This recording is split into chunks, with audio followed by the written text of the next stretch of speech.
Magandang araw na muli mga boss. Ang problema ni customer, nasa biyahe daw siya. Tapos nung umapak siya dito sa brake pedal, bigla na lang daw dahan-dahang lumubog. Pero nung binuba niya yung brake pedal niya, bigla naman daw lumakas yung preno. Kaya lang ang masakit, kapag tumakbo ulit siya ng matagal, pag tumapak siya sa brake pedal niya, dahan-dahan naman daw lulubog itong pedal. Pag ganito mga boss, una kong gagawin dyan, kakalasin ko muna itong brake master assembly para ma-check ko yung loob ng cylinder. Kung may diferensya dito sa repair kit niya, papalitan yon. Kung dito naman sa cylinder meron siyang gas-gas, ibig kong sabihin itong brake master assembly, kung dyan ang problema, papalitan niya ng buo. Sa pagtanggal naman itong brake master assembly mga boss, nakita nyo naman itong dalawang fitting niya or dalawang fluid line, ayan muna yung tatanggalin ko. Gamit ka lang dyan ng open wrench na number 10. Ayan, natanggal ko na siya mga boss. Dito naman ako ngayon sa nut ng brake master assembly na nakarugtong dito sa hydrovac. Dalawa lang naman yung natatanggalin nyo dyan mga boss, number 12 yan. Pag naluwagan nyo na, o kamayin mo na para mas mabilis mong matanggal itong dalawang nut dito sa brake master assembly mo. Huwag kayong mag-alala mga boss kung ganitong klase naman yung sasakyan nyo at kayo ang gagawa para ma-DIY nyo, hindi naman mahirap gawin ito. Kung papalitan nyo yan ng repair kit dito sa cylinder, madali lang yan. At dahil nga sa natanggal ko na itong dalawang nut dito sa brake master assembly, pati itong dalawang fitting na i-disengage ko na yan, o pwede mo na ngayon tanggalin itong buong brake master assembly mo. Una mong tanggalin dyan mga boss, itong stopper bolt nya. Ayan yung tinatanggal ko mga boss. Gagamit ka lang naman dyan ng box wrench na number 10 para matanggal mo itong stopper bolt ng secondary piston. At para matanggal mo itong primary piston, dito sa brake cylinder, merong lock ring yan mga boss, kaya gumamit ka ng lock ring plier. Ayan mga boss, kung nakikita nyo, tinatanggal ko itong lock ring nya dito sa cylinder. Kaya lang medyo kumakabuse na itong lock ring plier ko mga boss, kaya kung makikita nyo nung may angat ko at pwede ko na siyang sikwatin ng flat screw, ganun na ginawa ko para matanggal kong mabilis itong lock ring. At pag natanggal nyo na yung mga boss, itulak nyo ng bahagya itong primary piston para tuluyan nyo nang tanggalin itong stopper bolt ng secondary piston. Ayan mga boss, yung stopper bolt nya natanggal ko na. At dahil nga sa natanggal ko na itong stopper bolt, pwede ko na ngayon tanggalin itong primary piston, pati yung secondary piston dito sa loob ng cylinder. Ito nga mga boss, kaya naman pala lumulubog itong brake pedal niya dahil nga sa itong piston seal, malambot na. Pag ganito mga boss, pwedeng yung piston seal lang ang papalitan nyo.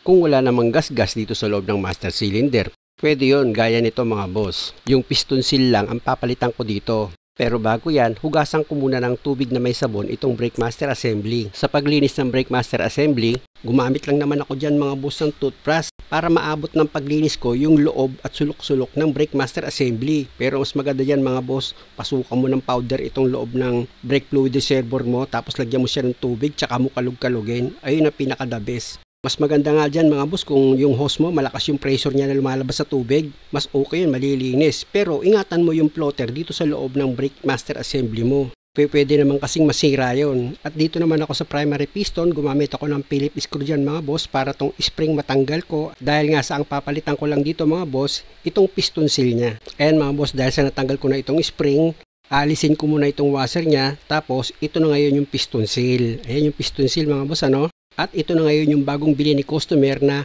piston seal repair kit. Rubber cap lang yan mga boss, hindi kasama yung piston. Available din yan sa mga auto supply mga boss. Kung kulang kayo sa budget, pwede naman yan.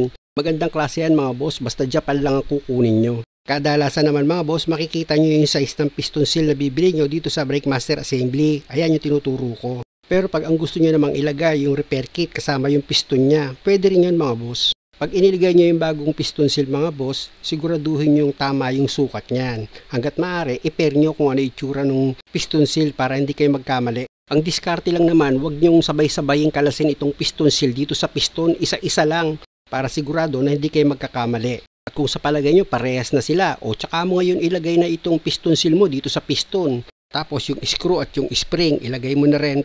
At gamit yung Phillips screw mo, higpitan mo na yan. Siguraduhin nyo lang na maayos yung pagkakahigpit nyo sa screw mga boss. At pag okay na, dito ka naman sa kabilang dulo ng piston seal mo. Gamit ka dyan ng manipis na flat screw para masikwat mo or matanggal mo itong piston seal.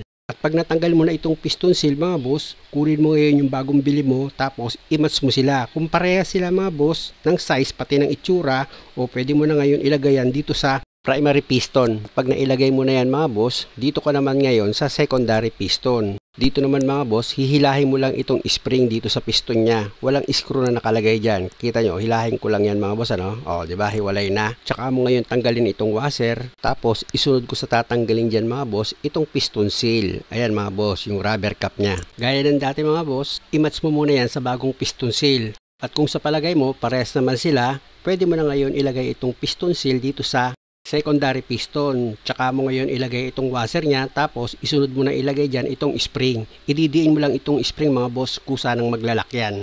At dahil nga sa okay na ako dyan mga boss, dito naman ako sa kabilang dulo ng piston seal. Gagamit ka ulit dyan ng manipis na flat screw para matanggal mo itong piston seal dito sa piston. Nakita nyo naman mga boss kung paano ko sinikwat yung lumang piston seal, tumalsik na nga eh. Tapos imas nyo ulit, pag parehas naman sila, pwede mo nang ilagay itong bagong piston seal dito sa kabilang dulo ng secondary piston. Tapos i-check mo kung maayos yung pagkakalapat ng bawat piston seal dito sa piston. Pag okay naman, balik na ako dito sa brake master assembly. Dahil tuyo na itong brake master assembly mga boss, lagyan mo yan ng brake fluid sa loob. Para sigurado ka, balawan mo muna siya ng brake fluid mga boss. Tapos ikalug-kalug mo itong brake master assembly mo para sigurado ka na kung may tubig man yan, mawas out dito sa loob ng brake master assembly mo. Siyempre naman mga boss, yung nilagay mong brake fluid dito sa loob ng brake master assembly mo, itatapon mo yan after mo siyang makalog.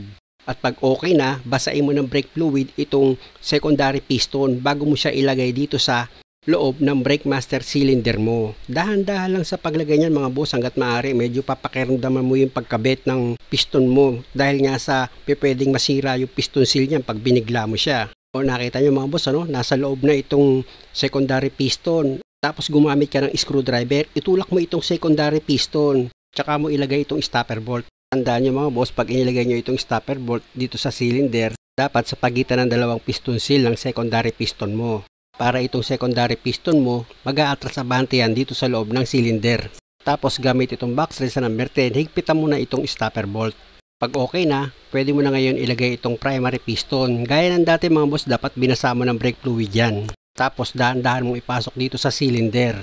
At pag okay na yung pagkakalapat nyo ng primary piston dito sa cylinder, pwede mo na ngayon ilagay itong lock ring nya. Sa paglagay ng lock ring mga boss, syempre naman gagamit ka ulit dyan ng lock ring plier. Siguraduhin nyo lang na may ipasok nyo itong lock ring nya dito sa gatla ng brake master cylinder nyo para hindi siya bumitaw. At pag okay na, ayos naman yung pagkakalapat ng lock ring o magbi-bleed naman tayo mga boss. Naging ugali ko na yan mga boss, bago ko ilagay itong brake master assembly dito sa hydrovac, binibleed ko na yan para mas madali akong magbi-bleed pag nakalagay na itong brake master assembly sa hydrovac. Isa pa mga boss, nakakasigurado ako na itong nilagay kong repair kit or itong piston seal, walang problema kasi dito pa lang sa baba, na-check ko na yan. Sa pag-bleed dyan mga boss, gumamit lang naman ako dyan ng screwdriver tapos ipinam ko itong mga piston niya hanggang sa lumabas na yung hangin dito sa loob ng cylinder at yung fluid dyan mga boss, buo na yung lalabas. At pag okay na, pwede ko na ngayon ilagay itong brake master assembly dito sa hydrovac. Para hindi kayo mahirapan mga boss, huwag nyo munang itornilyo itong brake master cylinder dito sa hydrovac. Unahin nyo munang ilagay itong dalawang fluid line dito sa cylinder. Pag okay na, tsaka nyo ngayon iduktong na itong brake master assembly dito sa hydrovac at ilagay na yung dalawang nut dyan na number 12. Tapos gamit ka ng open wrench na number 10. Higpitan mo na itong dalawang fitting dito sa brake master cylinder. At pag okay na yung pagkakahigpit mo dito sa fitting, gamit ka ngayon ng box wrench na number 12. Higpitan mo na itong dalawang nut dito sa brake master assembly mo. Basta't lagi yung tatandaan mga boss, siguraduhin yung maayos yung pagkakahigpit nyo ng dalawang nut dito sa brake master assembly. Hindi kasi pwedeng maluwag yan. At pag okay na, kailangan mo na makakasama. Pa-start mo itong makina, tapos ipapump mo yung brake pedal. Pa-start ko na itong makina mga boss. Sa pagbiblid mga boss, ipapump lang yung brake pedal. After ng ilang segundo, ipapatigil mo, dapat nakadiin sa brake pedal, tsaka mo yung luwagan itong fitting para lumabas yung hangin dito sa loob ng cylinder. Uulitin mo lang yung mga boss hanggang siya yung lumabas sa fluid dito sa mga fitting niya, maging buo na at yung brake pedal maging normal na siya. Madali ko na lang na-bleed ito mga boss dahil nga sa na-bleed ko na yan bago ko pa inilagay dito sa hydrovac. Muli mga boss, maraming salamat sa panonood. Sana nakakuha kayo ng idea at kung maaari, huwag niyo naman sanang kalimutang mag-subscribe sa channel ko. Salamat!